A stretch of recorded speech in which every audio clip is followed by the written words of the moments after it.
Hello everyone, मैं Sudha Singh ideal institute में आप सभी का बहुत बहुत स्वागत करती हूं।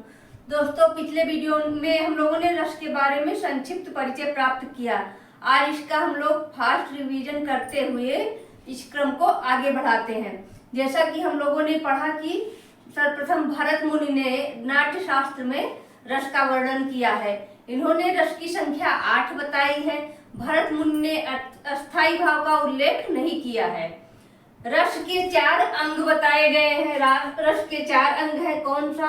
पहला है अस्थायी भाव, जिनकी संख्या 9 है और इसी आधार पर रसों की संख्या भी 9 बताई गई है। दूसरा है विभाव। विभाव हमारा 2 प्रकार का होता है। कौन कौन सा? आलंबन विभाव और उद्दीपन विभाव। आलंबन विभाव के भी 2 भाग है। आश्रय आलंबन, यानी कि जिसके मन में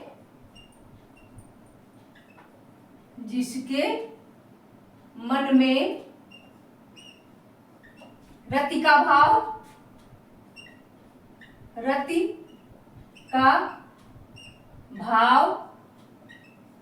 उत्पन्न हो, जिसके मन में रति का भाव उत्पन्न हो। और विषयालंबन क्या है? जिसके लिए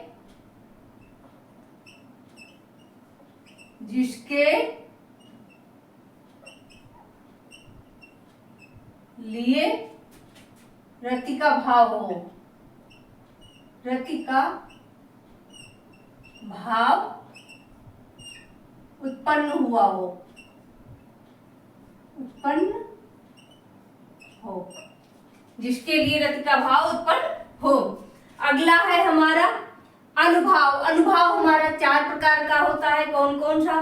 कायिक अनुभाव, जिसके अंतर्गत अंगों की चेष्टाएं आती हैं, अंगों का हाव भाव, चेष्टाएं। दूसरा है मानसिक अनुभाव, इसके अंतर्गत अंतःकरण की भावना आती है, जैसे हर्ष, विषाद, सुख, दुख, ये सारी चीजें। तीसरा है आहार अनुभाव, जैसे किसी चीज को प्रकट करने के लिए उसकी कृत्रिम वेशभूषा उसी आधार पर पहनी जाती है, वो आहार अनुभाव के अंतर्गत आता है। चौथा है सात्विक अनुभाव। ये हृदय विषयक अनुभव होते हैं, जो हमारे हृदय में स्थित होते हैं। जैसे जब हम खुश हो जाते हैं तो हमारा शरीर पुलकित हो जाता है, रोमांचित हो जाता है, रोमांच में हमारे रोए खड़े हो जाते हैं। ये सारे हृदय विषयक अनुभव हैं, जो सात्विक अनुभव के अंतर्गत आते हैं। अगला है संचारी भाव। संचारी भाव की संख्या 33 बताई गई है। ये जो है हमारे हृदय में स्थित नहीं रहते, मन में स्थित नहीं रहते, ये आते जाते रहते हैं, इसलिए इनको जो है संचारी भाव का नाम दिया गया है। संचारी यानी संचरण करना, जिनकी संख्या 33 है। कौन कौन से हैं ये? निर्वेद, ग्लानि, शंका, असूया, मद, जड़ता, उग्रता, दैन्य, विबोध, स्वप्न, अपस्मार, गर्व, मरण, आलस्य, अमर्व, निद्रा, औहिथ्या, आवेग, उन्माद, औत्सुक्य, स्मृति, मति, व्याधि, संत्रास, लज्जा, हर्ष, श्रम, विषाद, धृति, चपलता, मोह, चिंता, वितर्क। ये 33 हमारे संचारी भाव हैं। अब इसी क्रम को आगे बढ़ाते हुए हम लोग अब श्रृंगार रस के बारे में पढ़ेंगे। तो आइए जानते हैं श्रृंगार रस किसे कहते हैं।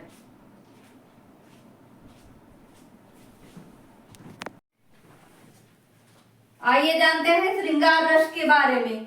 किसी काव्य में नायक तथा नायिका के प्रेम मिलाप तथा विरह का वर्णन किया जाता है तो वहां श्रृंगार रस होता है। इसको रसराज भी कहते हैं। इसका अस्थायी भाव रति होता है। आलंबन विभाव, इसके अंतर्गत नायक और नायिका होते हैं। उद्दीपन विभाव, आलंबन का सौंदर्य, चाहे नायक का सौंदर्य वर्णन हो, चाहे नायिका का सौंदर्य वर्णन हो, ज्यादातर नायिका का सौंदर्य वर्णन किया जाता है। नायिका की चेष्टाएं, हाव भाव, तिरछी चितवन, मुस्कान आदि का वर्णन इसमें मिलता है। अनुभव में अवलोकन यानी देखना, स्पर्श करना, आलिंगन करना, कटाक्ष यानी जब एक दूसरे से नाराज होते हैं तब एक दूसरे को कटाक्ष बोलते हैं या कुछ कहते हैं। अश्रु, कभी कभी रोना भी हो जाता है, इसका वर्णन अनुभाव के अंतर्गत आता होता है। संचारी भाव में हर्ष, जड़ता, अभिलाषा, चपलता, आशा, स्मृति, आवेग, रुदन, ये सारी चीजें होती हैं जो कि प्रत्येक पल बदलती रहती हैं। अब जो है श्रृंगार रस के दो भेद होते हैं, इसके बारे में जानते हैं। श्रृंगार रस के भेद, पहला है संयोग श्रृंगार,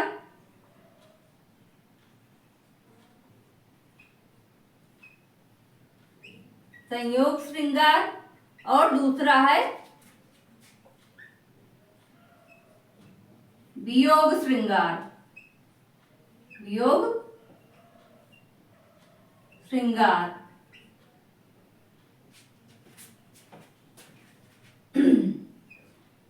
चलिए देखते हैं पहला संयोग श्रृंगार के बारे में।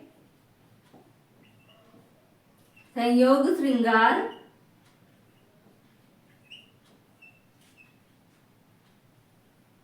किसे कहते हैं?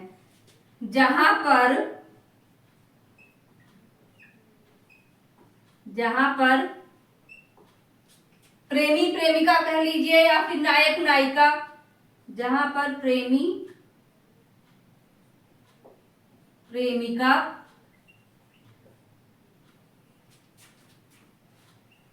के मिलन प्रसंग का वर्णन हो, मिलन प्रसंग का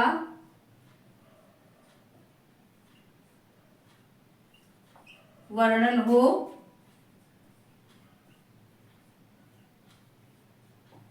वहां श्रृंगार रस होता है। जहां पर प्रेमी प्रेमिका या नायक नायिका के मिलन प्रसंग का वर्णन हो, वहां श्रृंगार रस होता है, यानी संयोग श्रृंगार होता है, वहां संयोग श्रृंगार होता है।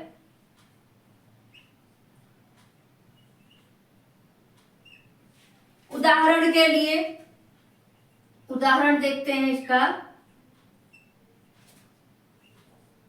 बतरस लालच लाल की, बतरस लालच लाल की मुरली धरी लुकाए,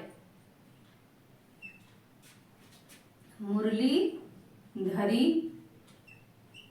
लुकाए।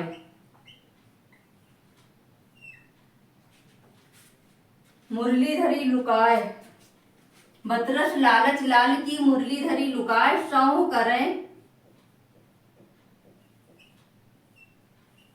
सौं करें भौहन हंसे,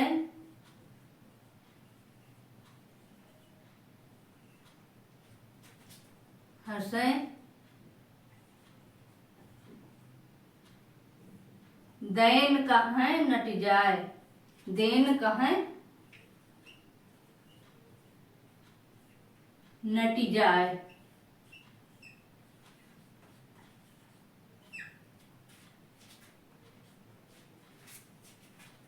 संयोग श्रृंगार का उदाहरण है बतरस लालच लाल की मुरली धरी लुकाए, सौं करें भौहन हंसे, देन कहें नट जाए। यहाँ पर राधिका जी और भगवान श्री कृष्ण के का वर्णन है। राधिका जी भगवान श्री कृष्ण से बात करने के लिए, उनसे बातचीत करने के लिए उनकी मुरली को छिपा लेती हैं।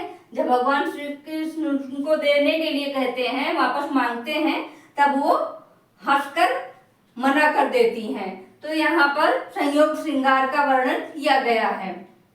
इसके आगे देखते हैं वियोग श्रृंगार। वियोग श्रृंगार के अंतर्गत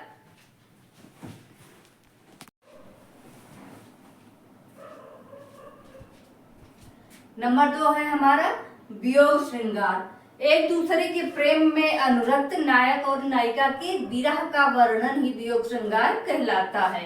जैसे हे खग मृग, हे मधुकर श्रेणी, हे खग मृग हे मधुकर श्रेणी। तुम देखी सीता मृग नयनी, तुम देखी सीता मृग नयनी।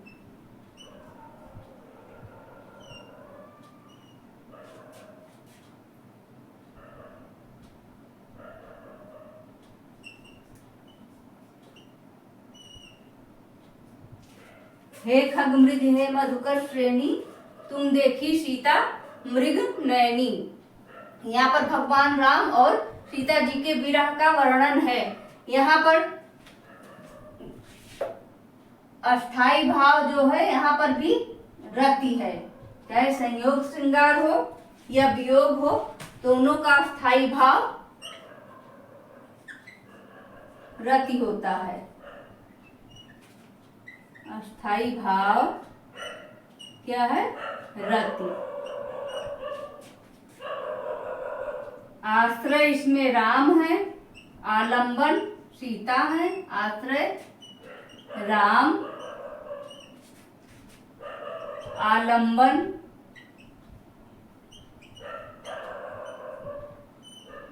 आलंबन सीता जी है।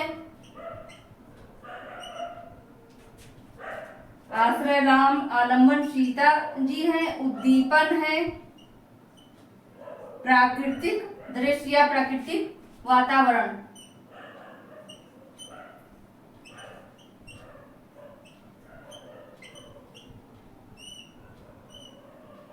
प्राकृतिक वातावरण, इसका स्थायी भाव रति है। आश्रय राम है, आलंबन सीता जी है। उद्दीपन प्राकृतिक वातावरण है। विभाव है इसका कंपन, यानी दुख के कारण उनका शरीर कांप रहा है। कंपन अनुभव है। अश्रु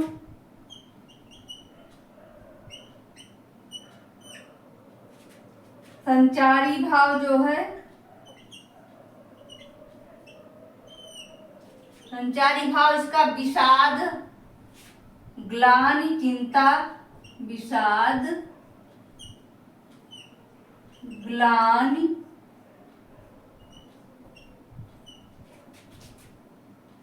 चिंता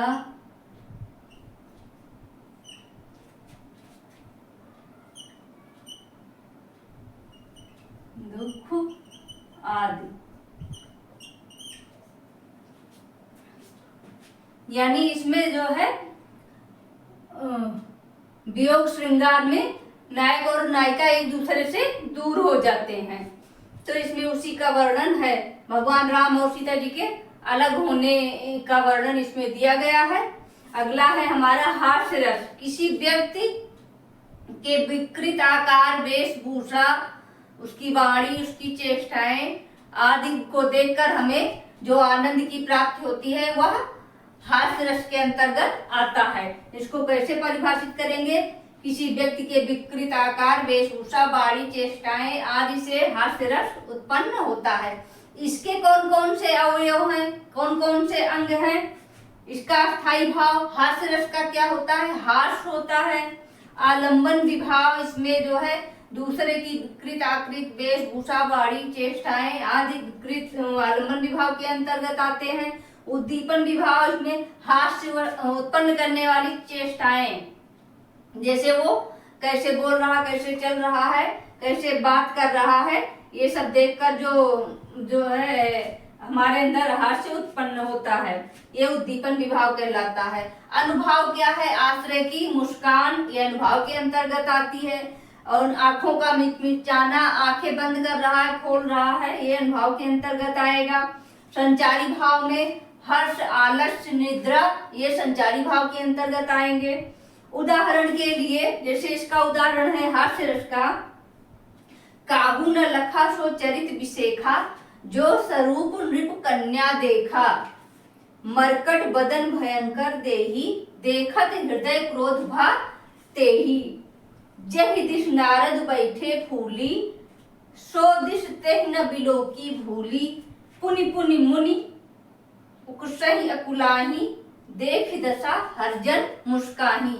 ये वर्णन उस समय का है जब एक बार नारद जी भगवान विष्णु जी के पास गए, उनसे कहा कि मुझे विवाह करना है, मुझे हरि का रूप दे दीजिए। हरि मतलब भगवान विष्णु, और हरि का एक अर्थ होता है बंदर भी। तो भगवान विष्णु जी ने उनको बंदर का रूप दे दिया।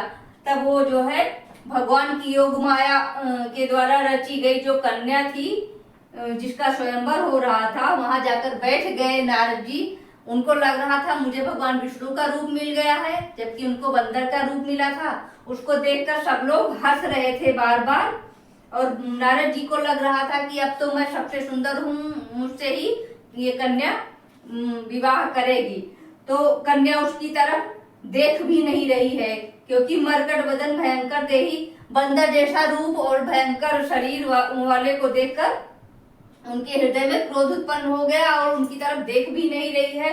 और नारद जी अपने मन में बहुत ही फूले न समाये, नारद बैठे फूली, यानी बहुत खुश होकर बैठे हैं कि अब तो मुझसे ही विवाह करेगी, ये कन्या मेरे ही तरफ आएगी। लेकिन वो कन्या उनकी तरफ भूलकर भी नहीं देख रही है। पुनि पुनि मुनि उकसहि अकुलाही, और नारद जी सोच रहे हैं बार बार, उनको ये लग रहा कि ये कन्या मुझे क्यों नहीं देख रही है।